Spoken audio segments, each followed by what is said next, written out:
Welcome to Let's Play Rule the Waves 2 as France, starting in 1920. This is episode 77. It's April 1948, and we are waiting for the Italians to surrender in Sicily, to surrender in Sardinia, and surrender overall, really, and just give us stuff. So let's push on and see if we can convince them that their days are overdue. Small engagement in support of the land combat. I missed that point last time, so thank you whoever it was in the comments who spotted that out for me. So let's accept, and they decline, and a convoy defense. Now, this isn't in defense, but I quite like convoys, and they decline. I'm not going to say, I'm just going to accept, and they decline. A small engagement. Now, I'm not going to do that one. It's off the heel of Italy. I know if I accept, they'll probably decline anyhow, but, you know, I'm going to decline that. Widespread demonstrations of serious disturbances in Italy. Surely they are not long for this world. I mean, if you can trust us, unrest of zero. So hopefully that's all going to be. And we've taken control of Sardinia. Finally. Finally. Germany occupies Greece in a blitzkrieg. Well, okay, Greece. Germany didn't. It's a bit of a long range mission there for Germany. I'm not aware of them taking any other parts of Europe. Senior figures suggest that declaring war on Germany. What would you recommend? Well, let's view the almanac. I'm going to say no.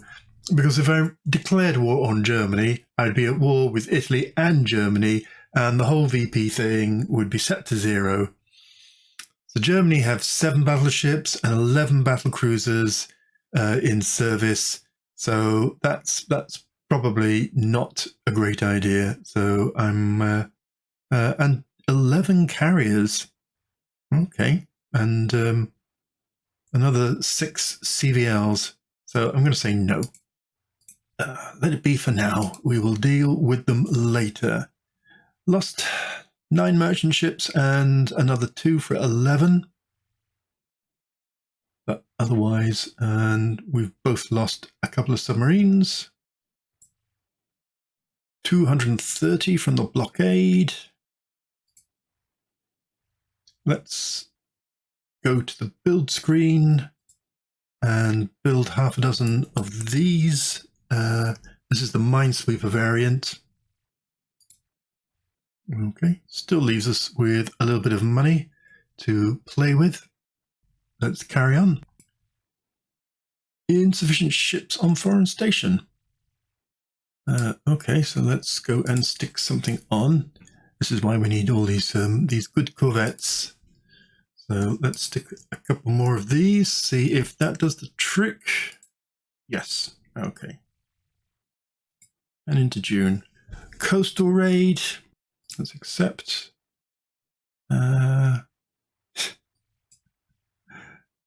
they didn't decline. They just can't scrape together enough forces. Another corvette hits the dust. Food is becoming scarce. Another 11. And stuff. Still blockading the Italians. So looking at the almanac again, we are a bit low on carriers against the Germans and the British and the Japanese and of course the Americans. So I've been tinkering with a new design. The Chateau class has been a really solid performer, but I just wanted to have an explore to see if this had any options to take it up to the next level a little bit. So let's have a look. It's 39,000 tons, which we can't quite build. We are increasing our dock size, so we'll have to build the first one in Britain. Not a problem. Speed is only 30 knots. If you auto-generate, it gives a speed of 33. I mean, faster speed is always useful, but everything else in my fleet is 30, or for the battleships, 28 knots. So I'm not entirely sure that the huge weight gain involved in the increase in speed is really necessary.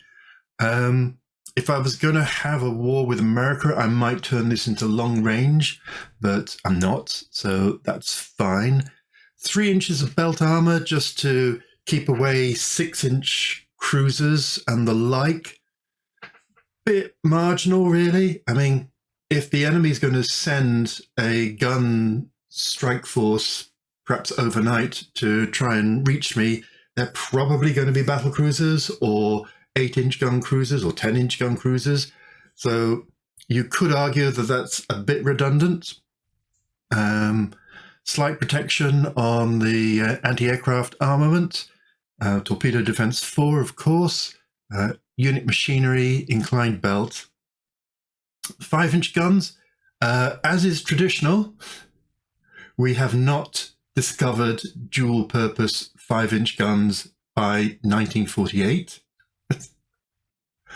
Rounds per guns is a bit low, and I might really want to take that up to something more 200, where actually means I've got to up the weight by another 500 tons or so. Okay, fair enough. Another suite of 4-inch guns. I would love to be able to put SAMs on this carrier, but we haven't discovered SAMs that don't have to be on the center line. The usual array of goodness in the light anti-air and medium anti-air and the AA Directors. 73 for the heavy, which is nice. 100 planes. Can't go over. Well, you can, but it degrades the performance of the carrier. The usual stuff, yes, I know the deck edge lifts and the deck park don't do anything. I wondered about catapults. I've tended to put them on, but they're not really, are they really, really necessary? I've never seen an error message saying not. Obviously, they're necessary for battleships and for float planes. So I've left them off. Comment if you think that's a mistake, and I can retrofit it. And that's kind of it. I'm pretty happy with that. 4,600 a pop. Let's see. Oh, slightly too many secondaries. That's a shame. So just down to 71. That's okay. So we can bring down the weight by 400, 300. Okay. 4,600 a month. Bit expensive, but you know, if you're playing with the big boys, you have to spend the big money. So let's get that developed and look to how I might save a little bit of money with this lot. So I've had a quick look, tidied up 1 or 2 things, placed a cruiser onto trade protection, one of my old battle cruisers that got downgraded to a heavy cruiser, moved that into Northern Europe just to chase away any Italian heavy cruisers. I've put a few more really ancient destroyers onto trade protection in Northern Europe as well, because I'm just losing quite a lot of merchant ships at the moment. I've moved the brand new Epee class, which has just finished its working up, from Northern Europe into the Mediterranean. So hopefully see some surface-to-air missile action with that. Plus, the Amiral Jean Bart hadn't quite finished its working up, but had already reached a fair crew quality, and it doesn't go over that. So I've accelerated its working up, made it part of the active fleet, and again, sent that over to the Mediterranean. So again, SAM equipped. And then looking down the list, I noticed these 2 old workhorses that I've put into the reserve fleet because of my massive superiority over the Italians. They're simply not needed. So what to do with the Redoutable and the Recan, as that's properly pronounced, shark, if you prefer, curiously named after a very good Scottish YouTuber who's doing some really good stuff. He's going through a CSA work through at the moment, episode 51. So take a look at him and his good work. What to do with these? Because one's obsolete already, and obviously the other one will be obsolete soon. Is there any kind of interesting rebuild that I can do with these guys? They're only 13-inch. Okay. I would love to stick a SAM on them. Oh, Building Nation has not invented ship-mounted missiles. Odd. Let's have a look at this. Oh, interesting. It's because have it at a British yard. Let's turn it to a local yard. Add, and here we go. So we are ahead of the British, which is quite nice. Let's maybe stick it into V. Okay, that worked. And maybe Q. If that doesn't stick it on top of a funnel, it sticks it on top of a funnel. And let's add it to W, maybe. Okay, that sticks it on the turret. Okay, R works. Okay, that puts us nearly 800 tons over and makes this into an 8th-month rebuild. That's all right. What can we do to pull back on some of that hum? Let me have a play. So if I get rid of the 6-inch secondary that's in casemates, that would do it. So let me move up the 4 inches into the 6-inch position. Obviously, they're not like that, they're like that. And they're like this. And then that goes down to 0. They're dual purpose, no one cares, they're director. So that didn't save as much weight as I would have hoped. So strangely, 16 4-inch guns dual purpose as a tertiary takes us easily to plus 82 tons. But move these to secondary and we are, minus 377. I'm not entirely sure what that's modeling. Okay, so I've given us a token, 2 6-inch guns.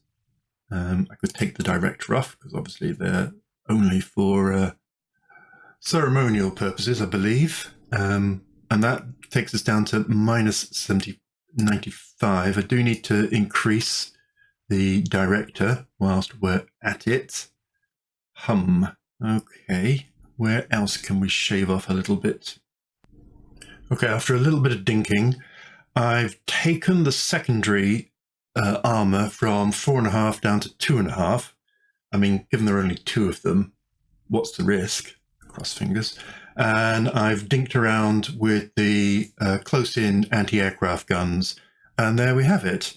8 months, nothing remaining in the kitty, 2 lovely SAMs, and yeah, the rest is fine, I believe. Let me just check that they're fine. Yeah, could have a directive for secondary armament, but no. So let's go and redo those 2. And there we go. So pushes us slightly into a negative balance. Obviously, as and when peace comes, finances are going to be, as usual, difficult with the French, but I feel pretty happy with that. Let's go save and turn. Enemy raid on coastal installations. Except I was going to give it to us. I didn't think it would. Suppress enemy airfields as usual. Click OK. Got some British joining us, which is lovely. Let's move across to the battle screen. We've got a carrier, or more time. Time is dusk will be in just under 6 hours. Wind is a easterly, or is a westerly. It's calm. Daylight sighting is 29,000. It's a nice summer's day in the Mediterranean. Let's look at the order of battle. We have a main force of 4 battleships, and then a 5th British one, Hello the How, with some destroyer escorts. We've got some of merchant ships and stuff hanging around and some patrols.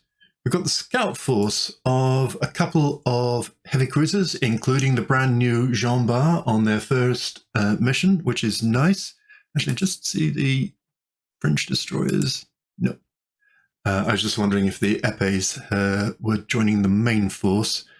And then, yeah, we got some épées in the scout force. So the scout force has surface-to-air missiles.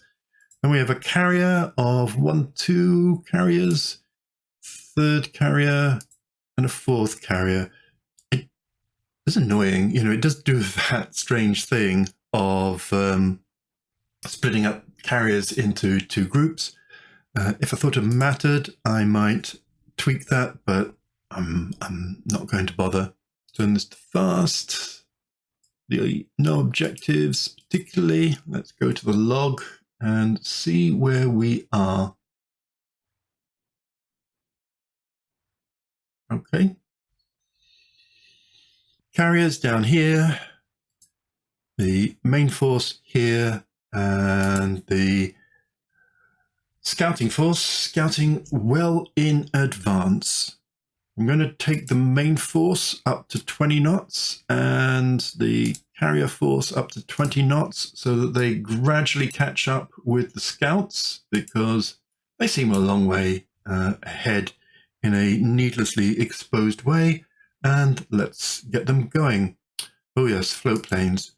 So I haven't done the float planey thing. My mistake.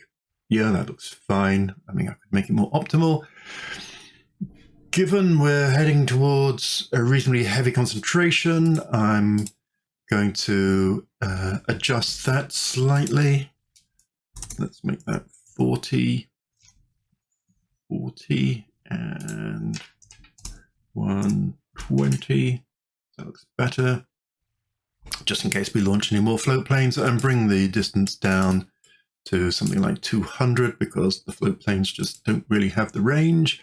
And whilst I've had my memory jogged to sort out the air situation, let's go and sort out this. They haven't got any CVs, they haven't got any BBs, so any is fine.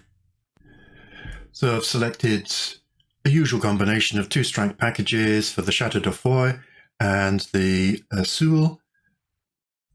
Torpedo bombers, fighters, dive bombers, ask them to be coordinated. So let's ready them.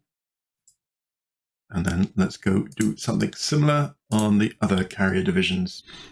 So here's the Joffre. Ready them.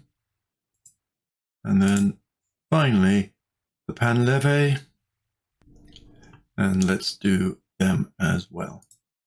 Okay, that's got them all exercised. Let's carry on a little bit of scouting. See if we get any reports. Nope. Just a lot of people taking off and stuff. I'm going to keep it zoomed out. So yes, to some more float planes. Let's push this on 5 minutes.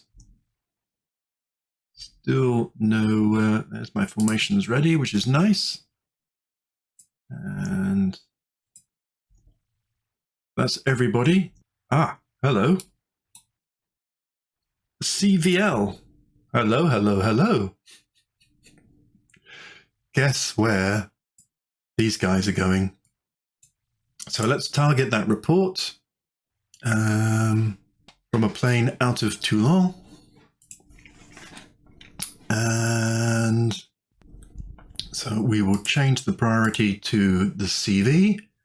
So let's take coordinate off. Ready, ready, ready, ready. Ready, ready, ready.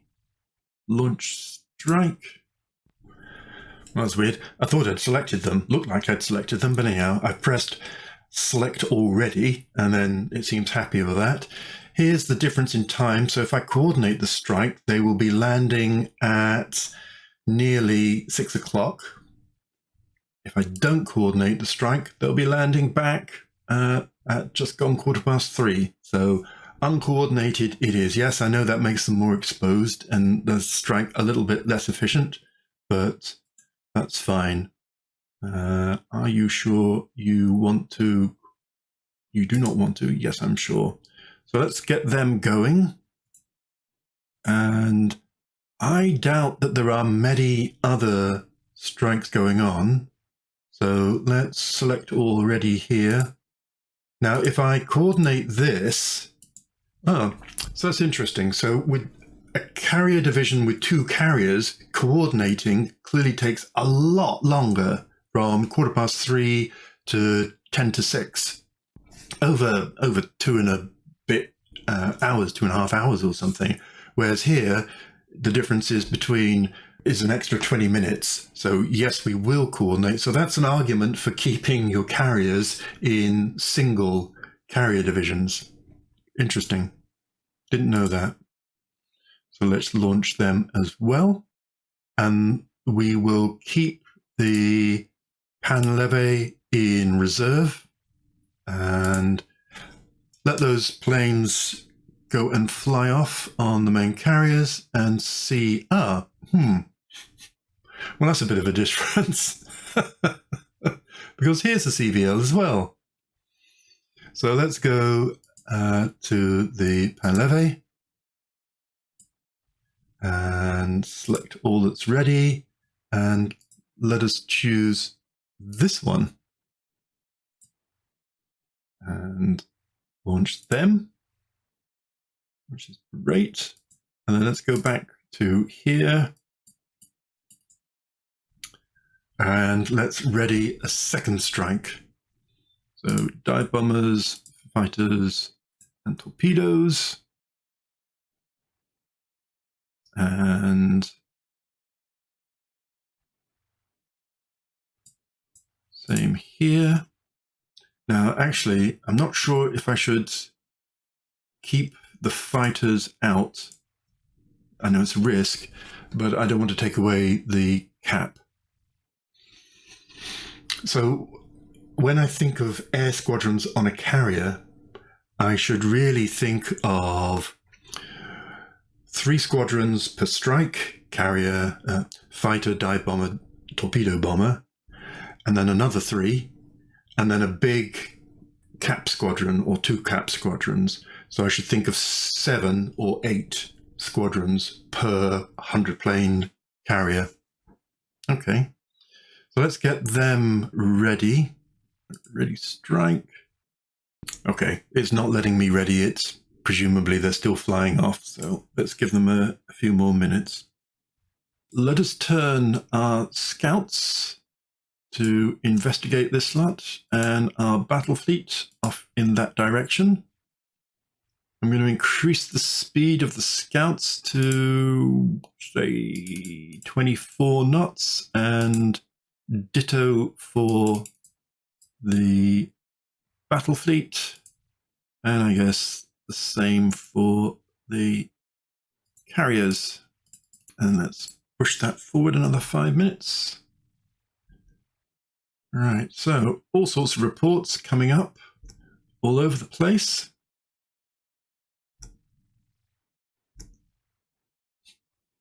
Somewhere around here is a carrier, a carrier, a carrier, a carrier, heavy cruiser, carrier, heavy cruiser, and another carrier, and so on. And a radar contact and a second radar contact. Right. Let's crank up the main force up to 28 knots, and ditto for the scout force, and for the carriers, they're off doing their thing. Actually, whilst we do that, I will ready some planes again. Right, that's got all of them readied to pound whoever we find. Let's head off these radar contacts and see if we can sandwich them. Ooh, shooting already. Airships taken off from San Florin. Just makes me laugh. So as it says it's a battleship, that's palpably not true. Let's see where we get to. So I'm just going to pause this battle here because, well, work, and also I don't like the videos to get too long. Join me for part 2 of the battle as it unfolds. See you soon. Thanks for now.